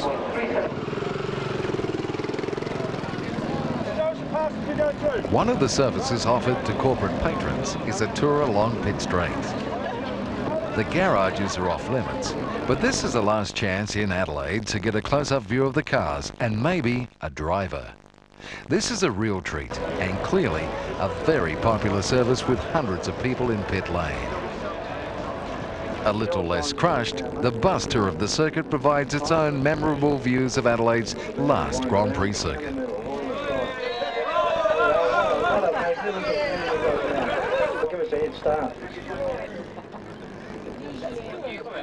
Friday afternoon, and the pressure is on. The event is so successful, it's shaping up for record crowds every day. The crowd numbers are just terrific. Everybody's coping with it extremely well. Under a lot of pressure. I think you'll actually find that there'll be about 15 or 16% of the Adelaide population at the track on Sunday. And you have a cut-off point, number, figure? Yes, we do. I don't know if I can tell you what that is. That's a secret. Okay. There's some argument about that at the moment, but we've got to keep it safe and comfortable and make sure everybody can see. Well, I've just come out of a meeting with my management team. We're at the 180,000 person mark for Sunday.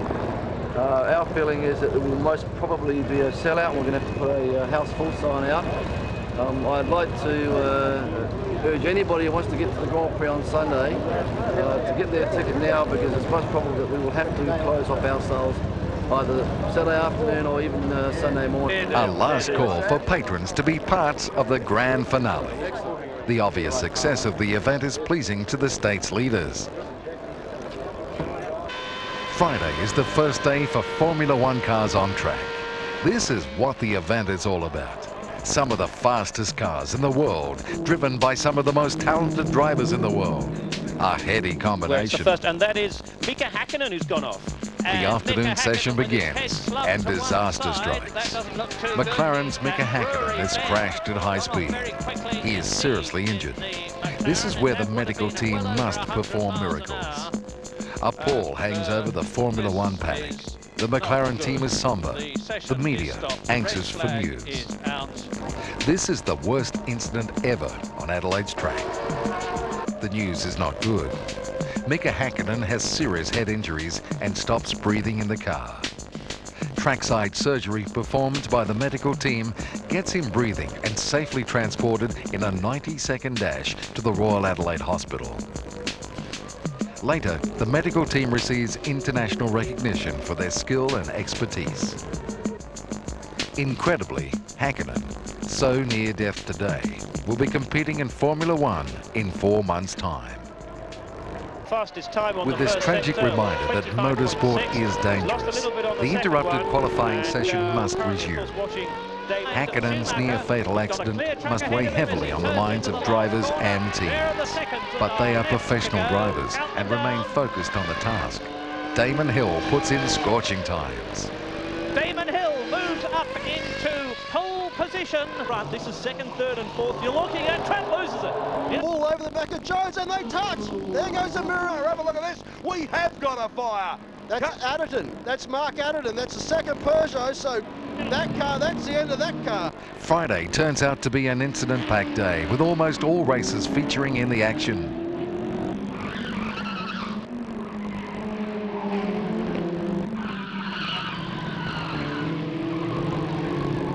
Michael spun him around, taking him out. Ripple strip, then went into the spin, airborne for just a moment. The worst That's incident Alan is the Formula Brabham race. Once again, Adelaide's crack medical team responds to the call for assistance. Fortunately, no serious injuries. Formula Brabhams. The big one with the big Meanwhile, in the celebrity compound, the drivers receive their license to compete on the Adelaide circuit. Thank you. It's all smiles now, but the nerves will surely come. So we can get them in the coach and transfer them under. Yeah, because then we can just get them in the cars and strap them in, and then they're ready to go. So let's back out now. Yeah, I'm just getting a little bit eager, that's all. Just a little bit impatient. I want to get out there and burn a bit of rubber. Good on you. Smoke up those tyres. Not really. No. I'm going to stick to the speed limit at 60 k's. don't bend any pedals. No, I'll try to... This is their first experience on the circuit and their first chance to get the feel for racing before the crowds. No bent panels today. Day two's been terrific. It's worked as well as we had planned it to do. The Formula One accident this morning in the practice session with Victor Hakkinen, the McLaren, has put us 40-odd minutes behind. Whilst we recovered some of that very quickly, a fairly intense competition in the Formula Brabham race broke 4 or 5 cars, so we're presently running quite a bit behind schedule. First time ever we've had this problem, but I guess when you've got a heavy program and trying to go out with a big bang, the grand finale, you take the risks, and at this moment we're running behind time.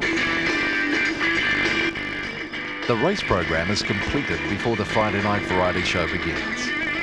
This is another family event which attracts an audience of 45,000. They're entertained by some of Australia's major artists, including Jack Jones, Yothu Yindi and Billy Thorpe, plus television's Hey Hey It's Saturday band.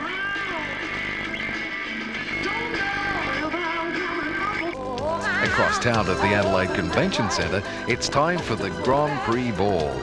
This glittering social occasion is covered by Channel 9.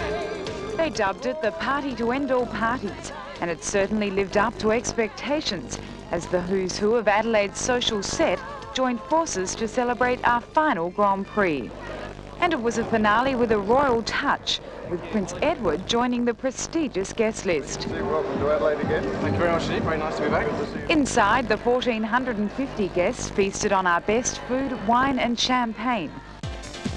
This is a toe-tapping extravaganza, and the entertainment includes fabulous production numbers, fashion parades, bands, dancers, and singers all celebrating the grand finale.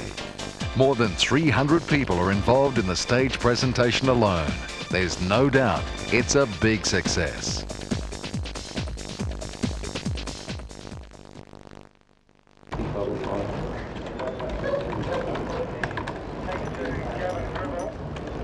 It's Saturday, day 3, 7 a.m. The pressure continues. Today, there's the final Formula One qualifying session and a huge support race program. Certainly there's plenty for the photographers to cover.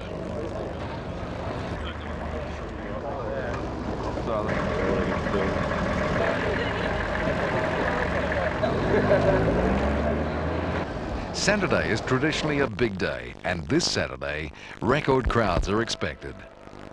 The catering staff are flat out preparing for the influx of eager race fans.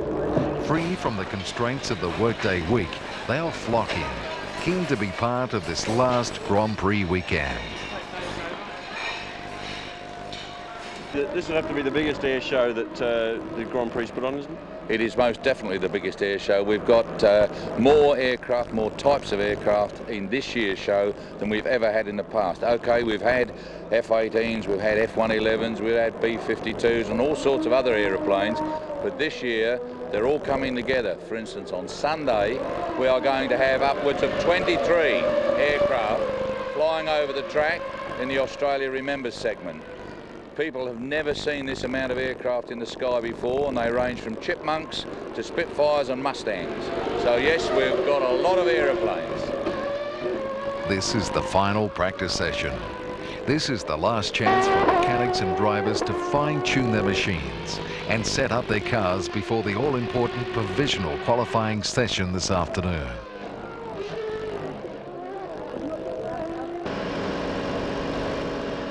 Practice session over, the photographer's shuttle bus hits the track. Most of you here, please. Right up to the back, gentlemen. Can you hear? Ladies.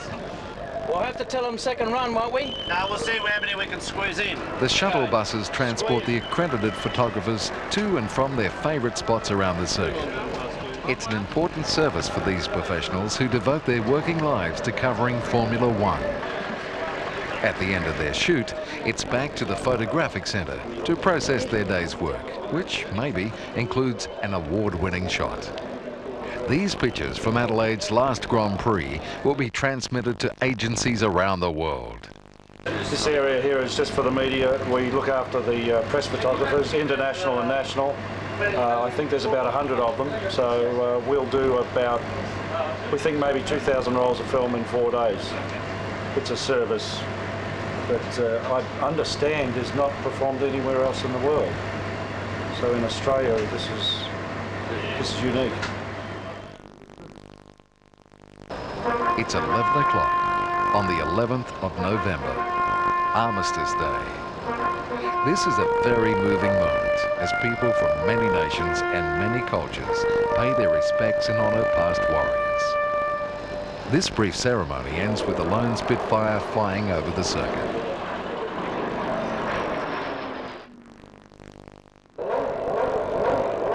Nearly 1 p.m. It's time for the final Formula One qualifying session. The crowds are expectant and the teams are tense. One by one, the cars go out on the track. Is Mark Blundell in the McLaren Mercedes, and it's still Hill, Coulthard, Berger, first, second, third, Schumacher fourth, and Lacey fifth. There are the new tyres from Michael Schumacher. He's done what he thinks he possibly can with that car. This is the last chance to better yesterday's qualifying time and win the coveted pole position. Since yesterday. And Damon Hill is yesterday a problem. That's Shauna Lacey. The back of the car steps over the curb. That's what Mika Hakkinen did. Less than 5 minutes to go. Action time at Adelaide. And there a moment in Adelaide's Formula One history. Fastest at the present moment. Damon Hill for Williams does the honours for the Williams team and takes pole position for the grand finale. Race control is the heart of motorsport administration. It's where officials manage all the racing activity. From here, they can contact and direct the 1,200 track marshals positioned around the circuit. The support race program is controlled by CAMS, the Confederation of Australian Motorsport. When Formula One cars are on the track, officials from the FIA, the Federation International de l'Automobile, take responsibility for race control. Next to race control is an army of race officials compiling all the statistics of racing. Lap times, laps completed, official placings. This information is transmitted to lap boards and monitors around the circuit, entered in the official records and issued to the news-hungry media. Adelaide circuit is looking magnificent, and the record Saturday crowd of 130,000 is enjoying the action-packed 5-litre racing. And listen to the V8s here in Adelaide. How good are they here? I love them here. Stephen White, a very good start. The Formula Brabham boys go out, hoping for better luck than yesterday. But there's more drama before they reach the chicane. Murphy and White have had a big crunch. They've locked tyres. That's White's out. That means Stokell is just going to cruise away unless he has major problems and win this race. And really what we were hoping for was a real battle with Murphy and White out the front and Stokell trying to get past. The crowds are really getting their money's worth with the 2-litre drivers turning on their own excitement. Back with the Diet Coke car. Oh, is that Jeff Bull? That's got to be Jeff Brabham. And there it is for you. Jeff Bull, well, that's bad luck. And he gets into second place and gets right underneath the bumper bar of Stephen Richards. Ah, this is a ding-dong street fight. It's a beauty. Well, Adelaide's unique street layout provides plenty of action for patrons around the 3.78 kilometre circuit. And he's just going to try and get onto the back of that Alpha, but watch Nosky in the black car. The Formula 4 drivers had a bad day yesterday. They're hoping that today will be incident-free. So they've really come off the grid. There's a very wide line taken from Webber. Oh, good more mayhem for Formula 4. Time to call in the marshals and retrieval teams again.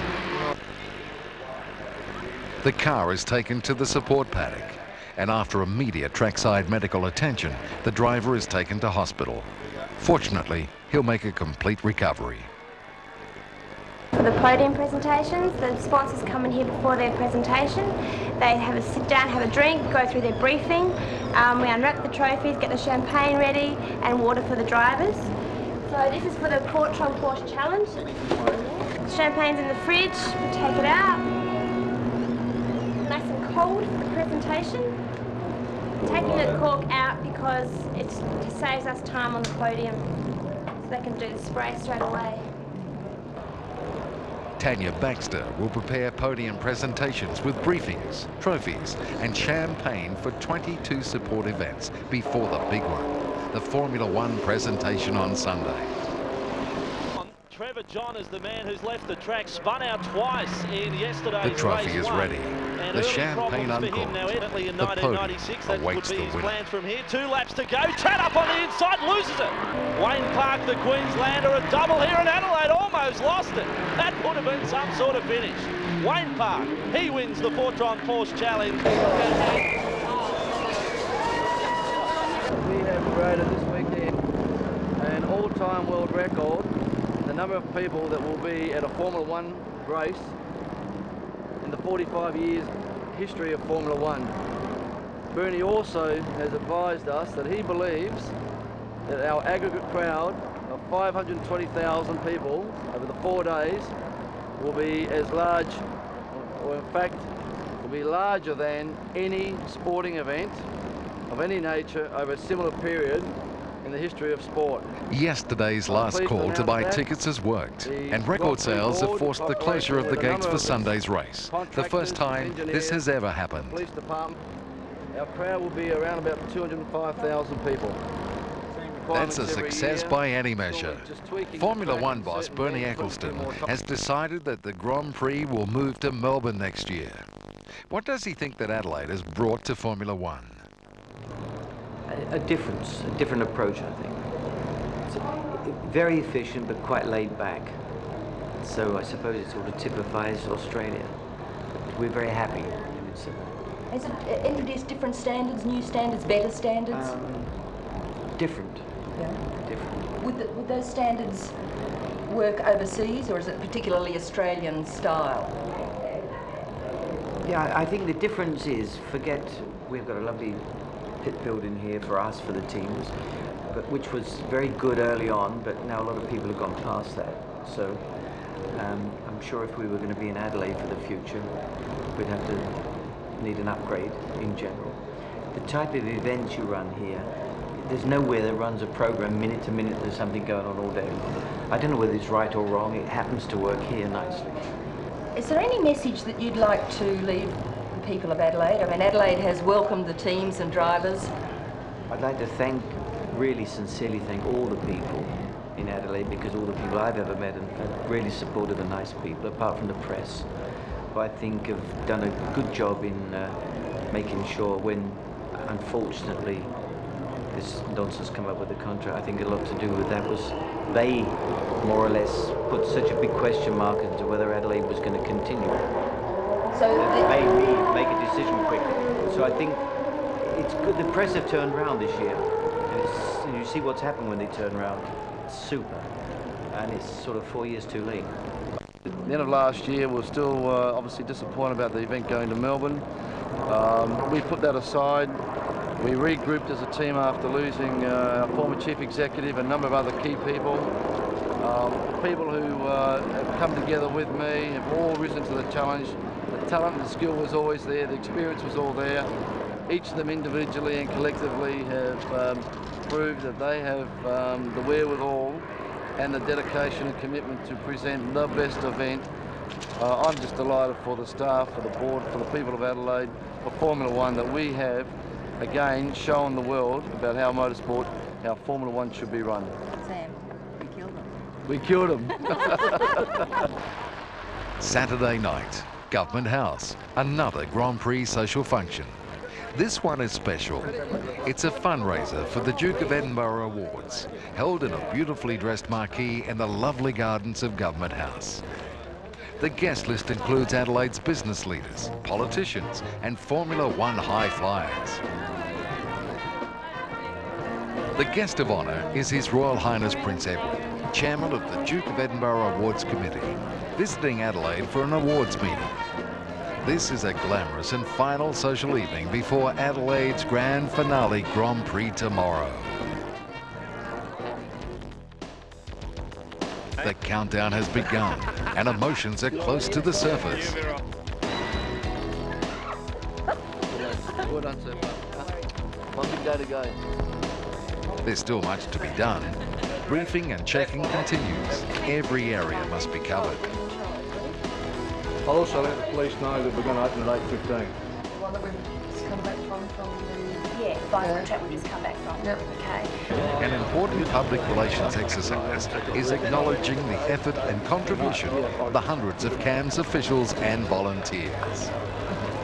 The success of the event here is due to you, the marshals, the voluntary officials. The standard of officials here is world class. There is no doubt that Mika Häkkinen's accident would have been a fatality had it not been for the standard of the officials here. The standard of the officials in Adelaide has recently been recognised by a special award presented by the Australian Sports Commission and the Confederation of Australian Sport. That will be made public in the near future, but it's due to your efforts. Today we'll have 205,000 people on the circuit. Bernie Epsterson's gone out and has officially verified that it is a record in the 45-year history of Formula One, the Modern World Championship. So I think it's a big coup for Adelaide and a big coup for everybody involved in the event.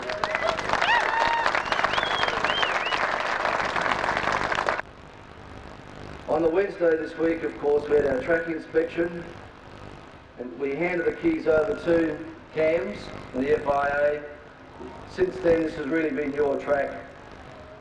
I want to express my gratitude on behalf of the board, the management and the staff for the fantastic, most professional, world-class operation that CAMS have put together. There's more motorsport on this track than has ever been held at any event in Australia. And I think it's due to Peter Nelson especially for his contribution and his advice and his management that our program is unfolding to be such a success. To Peter and his team, thank you very much. Thank you all. The Formula One people, talking of thanks, have a note being passed around to them yesterday after conversations with one of the scrutineers who put it together. The note just says, after the drivers' briefing this morning and the drivers' parade has left the grid approximately 11:15, all the teams and the managers would like to come out on the grid and say a big thank you to Adelaide for having us for the last 11 years. So they're all walking around with lumps in their throats too.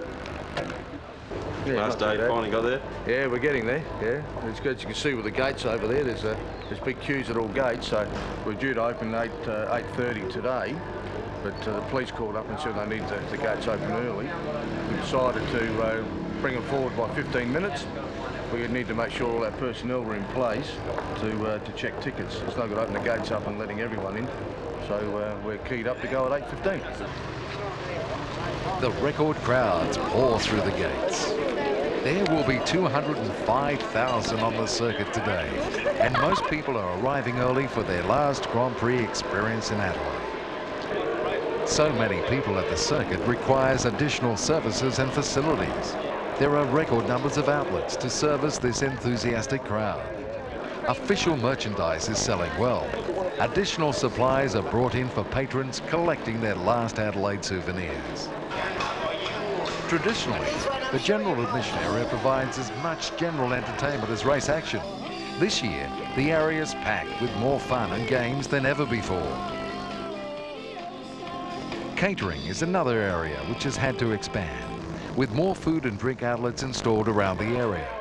Also to expand is the amount of rubbish generated. There will be 650 tonnes of rubbish by the end of race day. If you haven't got your ticket by now, it's too late. All the new facilities are going very well. I've just come down from the Grand View suite. Mobile and Philip Morris are very happy. The views up there are exceptional. I was up on the Skyline suites yesterday and they look pretty good and everybody's happy up there as well. This is a record year for corporate sales. As well as brand new facilities, many older ones have been extended. In all, there are nearly 20,000 people in corporate facilities around the circuit.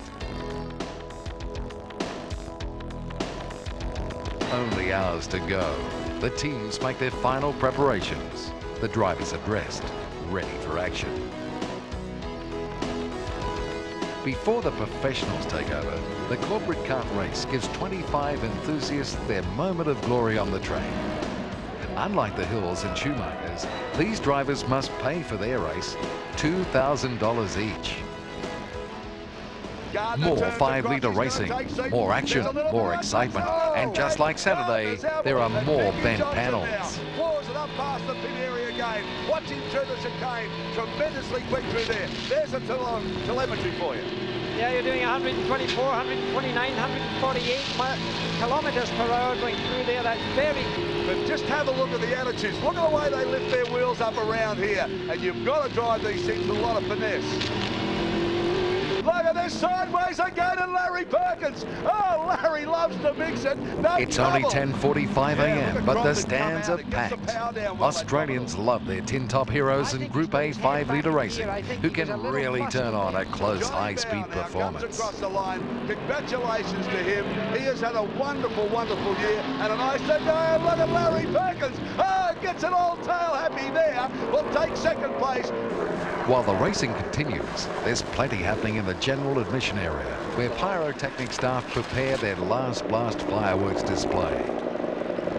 The first of the 1,200 people who'll take part in the pit straight presentation arrive. On the other side of the circuit, officials organise the 1,100 riders who'll take their Harley-Davidsons for a demonstration lap of the track. It's nearly midday, and the Bon Jovi concert equipment has finally arrived from Melbourne. This has been a high-risk operation. The staging equipment could not leave Melbourne until the end of Bon Jovi's Saturday night concert. The 10,000 tonnes of equipment in the 16 semi-trailers has been transported overnight, and a mechanical breakdown would have spelled disaster. It's now a nerve-wracking race against time to set up the stage before the after-race concert begins at 4:30 p.m. The experienced crew will meet their deadline, and the concert will begin on time. It's time for final briefings for the celebrity drivers. And just be reminded that driving over the curbs is a no-no. Please don't do it. The Formula One drivers' official briefing is over, and it's time for their appearance on the track. All the drivers line up before the accredited photographers for the traditional official photograph taken before every Grand Prix. Before their lap of honour in open cars, the drivers take time out to bid farewell to their Adelaide fans. Soon, they're joined by their teams in saying, "Thank you, Adelaide," and goodbye. It's an unprecedented and generous gesture, acknowledging Adelaide's 11 years of support. These scenes will go down in Adelaide's Grand Prix history books as one of the most memorable and emotional occasions ever seen. What about this crowd? They're just loving the people. Can't believe it. Must be fantastic from Glenn Dix to see. I'm getting emotional. We're just saying, imagine what it'd be like around the track as those drivers are going around and hearing all that applause. It would really...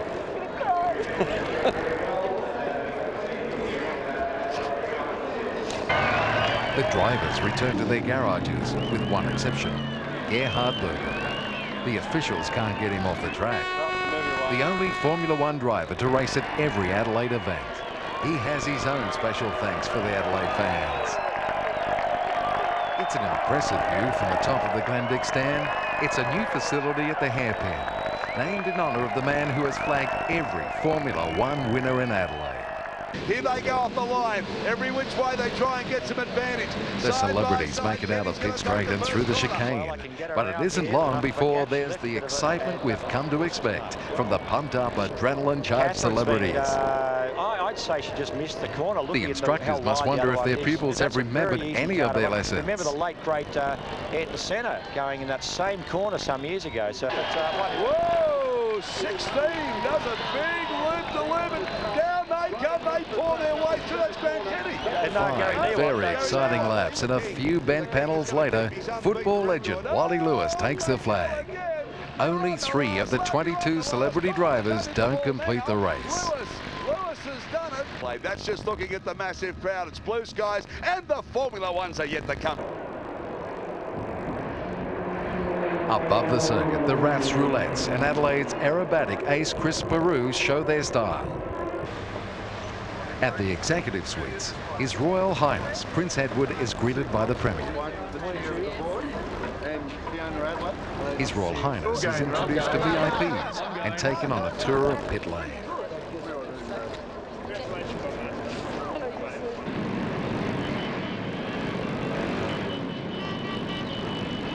The skies fill with a magnificent flypast of 23 aircraft. This is the largest display of warbirds ever seen in Australia. It's part of the Australia Remembers campaign, the 50th anniversary celebrations for the end of World War II. Each year, the Grand Prix is preceded by the pit straight presentation. Hundreds of musicians, defence personnel, school students, national flags for each driver. This is more than a presentation, it's a stunning spectacle which stirs the blood before the race. Let's all celebrate and have a good time. The pit straight presentation traces the 11 years of Adelaide's Grand Prix history and is followed by the US Marine Air Corps' final tribute to Adelaide in their F-18 Hornets. Their flypasts during the 4 days have been real showstoppers. It's been a very successful goodwill visit for the fighter pilots who are normally based in Japan. 1:50 p.m, 10 minutes to go. The cars are on the grid, and Adelaide's Glenn Shorrock has the honour of performing Australia's national anthem. In joyful strains then let us sing. Advance Australia fair.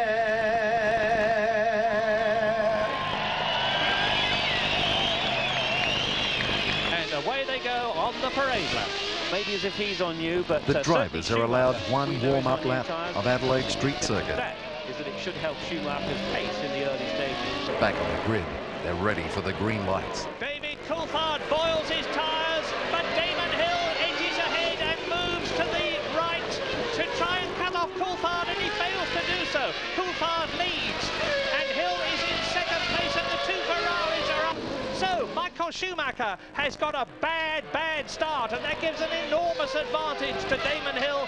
Meantime, as Hill goes through, his teammate David Coulthard turns into the Adelaide hairpin, past this massed grandstand with tens of thousands of people. And it's a quite enormous crowd. Now we're into the S's, through them, approach at 170 miles an hour, exit at about 145 miles an hour. This is the right-hander of Wakefield Street, now into East Terrace, from East Terrace to the left, and into Flinders Street. Now the right-hander at Hunt Street, on towards the Markets Turn, under the bridge, and this is the twisty part of the track. From Damon Hill's car, the camera shows the Adelaide circuit in all its finest. The packed stands and corporate platforms lining the circuit. It's a splendid sight. Certainly over 1.5 anyway. He's now just 10.6 seconds behind. Hill being 1.6, was 1.6 at the start-finish line, now 1.9 seconds on the split time, and that's what we're seeing. And we're with Damon Hill now.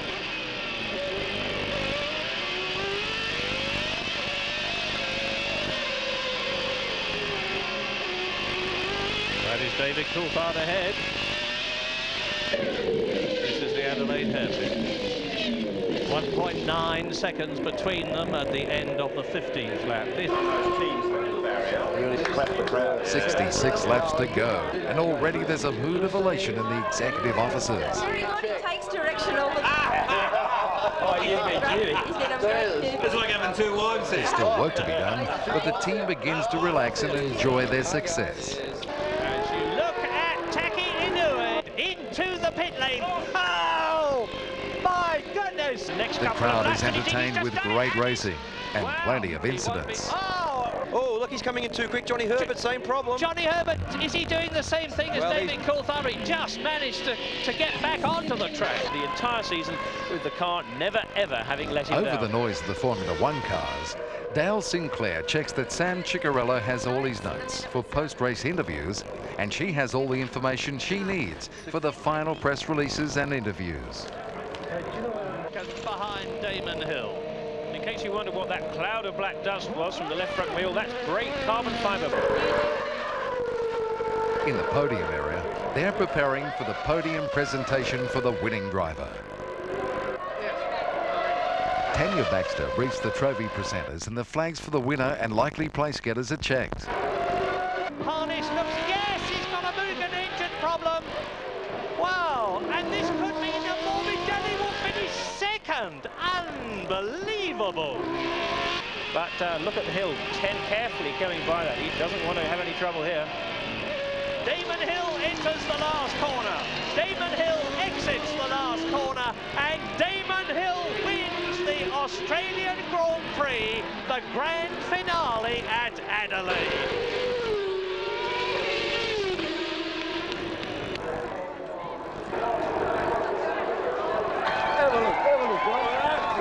Have a look at that. That's enthusiasm. But there is the man. There is the man of Australia, Damon Hill. Here is Olivier Parnis. Well, there's three tremendously happy first, second and third men.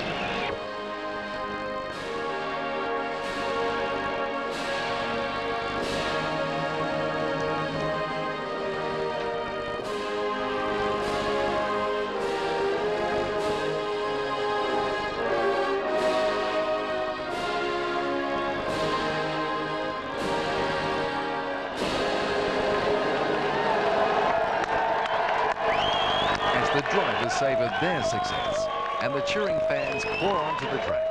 It's time for the Grand Prix stars to celebrate their success for the event, which they soon learn will earn them the Fokker Trophy, awarded by the Formula One teams for the best Grand Prix for 1995.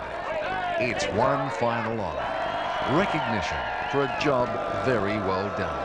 It's awesome, isn't it? Yeah, it's gone really, really well. I think by the end of tonight, with the concerts to come, which start in 10 minutes, and then the fireworks, I think Adelaide's just going to have a hell of a hangover tomorrow.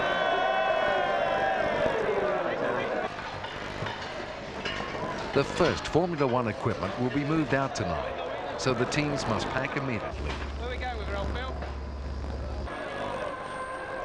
Being the last Grand Prix of the year, they conduct the customary sale of team clothing for adoring Formula One fans. Chicky Bows, is he there? The after-race concert is starting soon, and the crowds move to the concert site. Australia's Yothu Yindi warms up the record 100,000 strong crowd before headline act Bon Jovi take to the stage.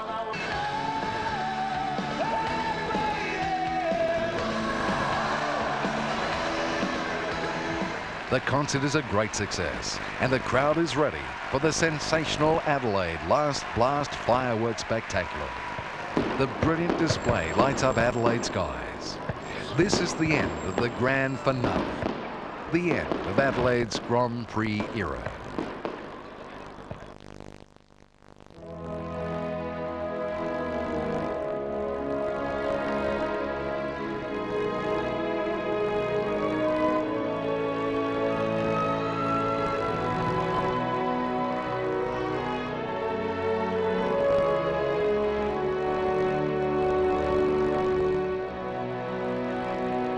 The morning after, and Grand Prix staff pack up. By Christmas, there'll be nothing left. 75% of assets sold to Victoria for their Grand Prix in 4 months' time. The rest sold off at auction.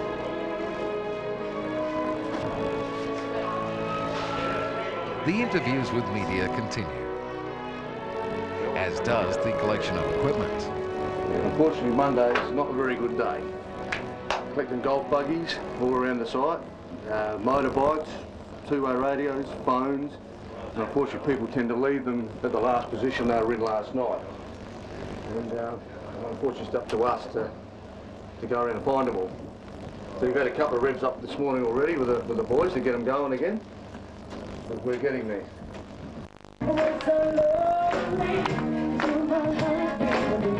Drawing on amazing reserves of energy, the Grand Prix team lunch and party all afternoon.